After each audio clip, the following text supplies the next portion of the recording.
Hello dear investors, today is the 25th of April, Thursday. I'm happy to present you with a fresh market review for the InstaForex company. Today is an important day for traders as the US is going to disclose its GDP figures, core PCE price index data, and data on the number of unemployment claims. Against this backdrop, market volatility is likely to surge. On the trading chart, we see the gold quotes showed some false breakouts yesterday. During the Asian session, the trading instrument was hovering in the lower area. Thus, nothing is interesting for us. The euro-dollar pair tested a swing low 2 times yesterday. However, it lost this point during the Asian trade.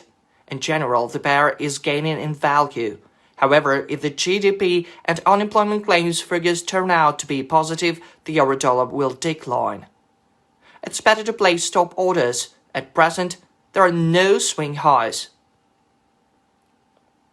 The situation with the pound sterling is also very strange. The pair may continue falling amid today's news.